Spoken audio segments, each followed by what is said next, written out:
Video of this unit. Today we're going to be talking about Unit 1, Linear Equations and Inequalities. This is Miss Humbert and I'm going to be going through your first notes video.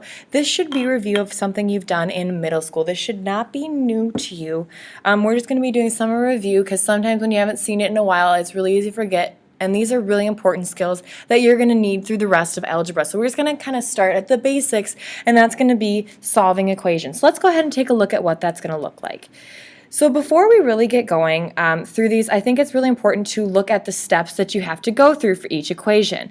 Okay, and I do want you to fully write this down because I think it helps to have it written down so you can reference it. If you get stuck solving an equation, then you have something that you can reference to figure out where you need to go next. So to start off with, all right, so first thing you need to do is to simplify each side of the equals sign. You're going to do that by distributing and combining your like terms. So you're going to distribute everything on one side and you're going to combine the like terms on the same side, and then you're going to do the same thing for the other side. For number 2, you're going to gather your variables to one side of the equal sign. So you're going to add or subtract to get all of your letters, your variables, on one side. The next thing you want to do is you're going to go ahead and you're going to use addition or subtraction to cancel out the constant. All right, so next you're going to cancel out the constant. Okay, and that's the thing that's just a number. When we're talking about constants, we're talking about things that are just a number. And finally,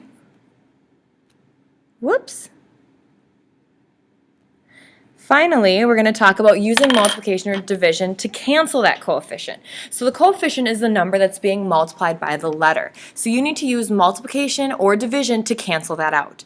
Then you should have the letter completely by itself, and that's when we considered it solved, so to speak. So let's take a look at this. So the first thing you want to do is you want to solve this equation. So to start off with, we want to simplify both sides. So to start, the first thing we're going to do is we're going to combine like terms. So I'm going to take this x and this 5x, and I want to combine those like terms. There's no distributing I have to do here. So remember that this is the same as 1x. 1x plus 5x is going to give me 6x. Minus 5 is equal to 1. So our next step is to gather the variables onto one side of the equal sign. Well, conveniently, that's already done for us. We don't have to worry about that, so we can skip to step number 3. Step number 3 says to use addition or subtraction to cancel the constant. So I'm going to go ahead and I'm going to add 5 to both sides. So then I get that 6x is equal to 6. So now I'm through step 3. My last step on step number 4 is to use multiplication or division to cancel the coefficient. So this 6 is being multiplied by the x. So because it's being multiplied, I'm going to go ahead and I'm going to divide it out. Okay, so 6 divided by 6 is equal to 1. So that's your final answer for that one. Let's take a look at number 2. So for number 2, that's where we're going to have to use that distributing that we were talking before. So we're going to take this 12 and we're going to distribute it into everything in the parenthesis that follows. But we're only going to distribute it into the parenthesis. We're not distributing it into anything else. So 12 times 2 is going to give us 24. 12 times a negative x is going to give us a negative 12x. And that's going to be equal to 36. Okay, so now I have all my variables on one side already. So what I'm going to do is I'm going to subtract 24 from both sides. And when I do that, I'm left with a negative 12x is equal to 36 minus 24, and that's going to be equal to 12. So now the last thing we want to do is get that x by itself. So we want to get rid of that 12 coefficient. To do that, we're going to divide both sides by a negative 12. Again, that's the opposite. We're doing the opposite. So 12 divided by negative 12 is going to be a negative 1. So x is equal to negative 1. Let's take a look at number 3. So for number 3, we can skip step number 1. It's actually completely simplified on both sides of the variable. I know it doesn't look like it, but it is completely simplified. So the next thing we're going to do is we want to get our x's on the same side. So what I want to do is I want to take this negative 2x and I want to bring it over to the other side. Well, I see that it's negative, so I'm going to go ahead and I'm going to add 2x to both sides. And when I do that, I'm going to add 6x plus 2x, and that's going to give me 8x minus 11 is equal to 5. So now I want to take that minus 11 and get that to both sides. So I'm going to add 11 to both sides. So then I get 8x is equal to 16. So now I want to get rid of that 8. That 8's being multiplied by x. So I'm going to go ahead and divide both sides by 8. 16 divided by 8 is going to give me 2. So here I get that x is equal to 2. I want you to go ahead and try number 4 on your own. So when you do these ones on your own, typically these are the problems that are going to show up on your Schoology quiz. So do make sure you complete them, even though I'm not doing them. We will go over them in class tomorrow, but you do need to have completed them to take the Schoology quiz. So just take some time, work your way through the steps, start by distributing, and then you're going to want to get those x's on the same side.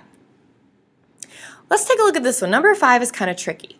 So 5 is negative 10 is equal to 1/2 x plus 1x. Well, I'm going to write this a little differently because sometimes adding fractions can be really difficult. So here we have 1/2 x.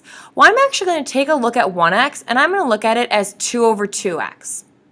Okay, because 2 over 2x, in order to add fractions, we have to have the denominator the same. Well, when I do that, I get a denominator of 2 on the bottom, which makes it a little bit easier. So then I can just add the numerators. So then 1 plus 2 is going to give me 3. So I get 3 over 2x.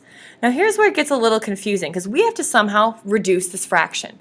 So it's kind of confusing to figure out how do I get rid of a fraction. Well, to get rid of a fraction, we want to get it to 1. To take a fraction and get it to 1, you're going to multiply by the reciprocal. Now recall that the reciprocal is the fraction flipped over. So we're going to take 3/2 and I'm going to flip it over. And that's going to make it 2/3. So I'm basically multiplying this by 2/3. So I can cancel out the 2's and I can cancel out the 3's. Okay, so then that just leaves me with x on this side. Now let's take a look at how we would multiply this. So this is the same as negative 10 over 1. So I can make it a fraction even if it already is 1. So then I can take 2 times a negative 10, which is a negative 20, and divide that by 3. So then I get that x is equal to a negative 20/3 for my final answer on number 5. I'm going to go ahead and I'm going to get you started on number 6, and I'm going to have you finish it up on your own. Now, when you have two fractions set equal to each other, like we have in this problem, you're going to do something called cross multiplication. And that's how we're going to figure out how to solve these. So to cross multiply, you're going to take the opposites and multiply them together. So you're going to take 3 times x and 2 times x minus 2. So here we have 3 times x, and then we have 2 times x minus 2. So I want you to go ahead and finish solving this problem. It's going to be on your Schoology quiz, so make sure you kind of finish solving it through, okay? And then you can go ahead and move on with the video once you're done. Let's take a look at number 7. Your school is building a new computer lab. 400 square feet of the center will be available for computer stations. Each station requires 20 square feet. I always like to kind of pull out the numbers because since we're doing math, those numbers are probably going to be important. Then it says write and solve an equation to find out how many computer stations can be placed in the new lab. All right, so we know we have 400 square feet. Well, what I'm going to do is I'm going to let x represent the number of computer stations.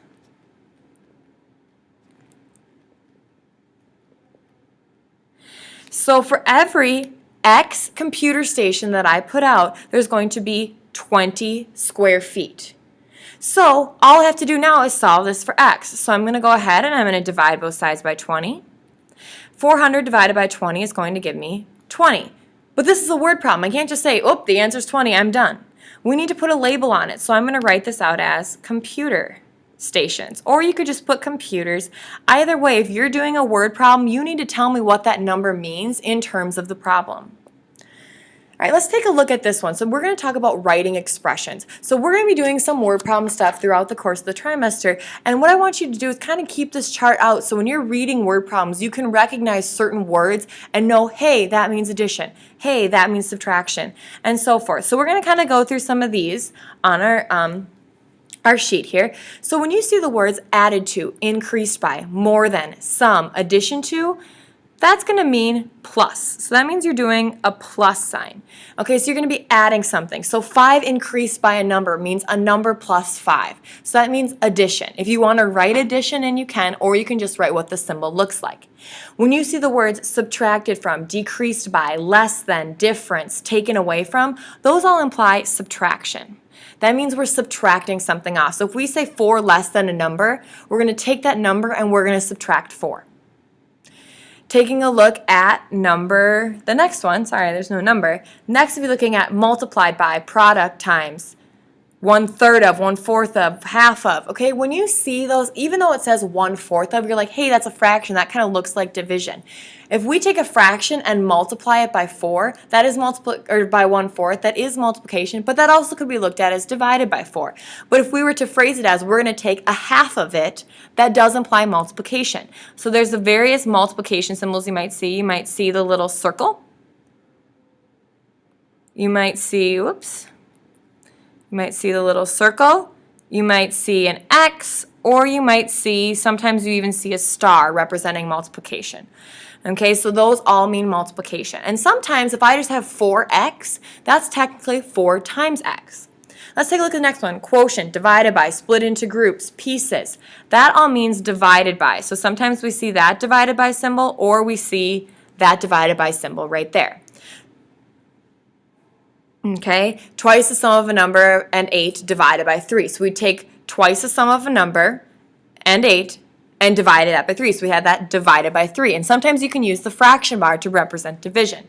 Now for something squared, that means we're going to take a number, whatever number that is, and we're going to square it. So a squared, that's the same as a times a, if you want to write that. So a squared is just the same as taking a and multiplying it by itself twice. Okay, so for a cubed, that's going to look like this. Now that's the same as saying a times a times a. Next we have to the nth power. So we have a to the nth power. All that means is we're going to take a and we're going to multiply it out n times. So however many n is, that's how many times we're going to multiply it out. Last but not least, is the same to is equal to. That's pretty straightforward. That's going to be represented by the equals sign. And sometimes in general, the word is can represent equals. 3 is 2 plus 1. Okay, 3 is equal to 2 plus 1. So a lot of times the words is itself represents equals. So let's take a look at some of these. The sum of a number and 16 is 32. I'm not going to ask you to solve these. I'm just going to ask you to kind of put the words into math. So I'm just going to let a number in all of my equations be represented by x. Okay, so the sum of a number and 16. So a number, the sum of a number and 16 is, which is equals, 32. So I just kind of wrote that mathematical equation out. All right, I want you to go ahead and try number 9 on your own. I'm going to do number 10. The quotient of a number and 16 is 32. Well, I know that is the equals to. So the quotient of a number, well, quotient I know means divide. So I'm going to take my number and I'm going to divide it by 16, and that's going to give me 32.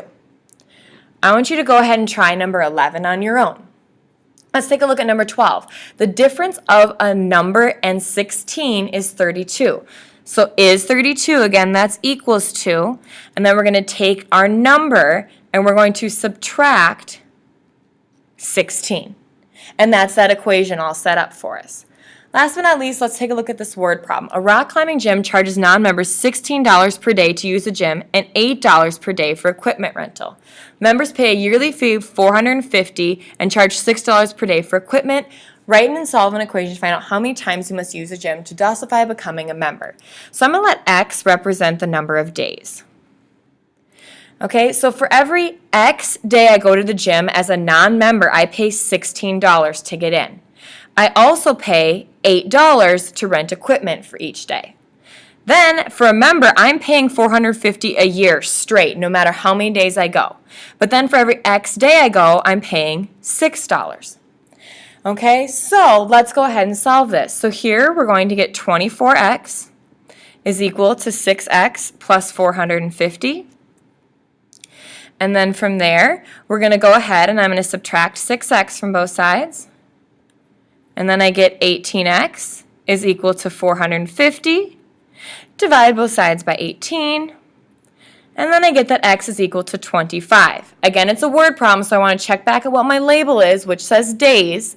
So then x is equal to 25 days. So that's my final answer. So if you go to the gym 25 days, that is how you would pay for the membership. They'd be equal price. So what I want you to do right now, go on Schoology, make sure you get that quiz taken because that's how I'm going to give you points for this. Thanks for listening.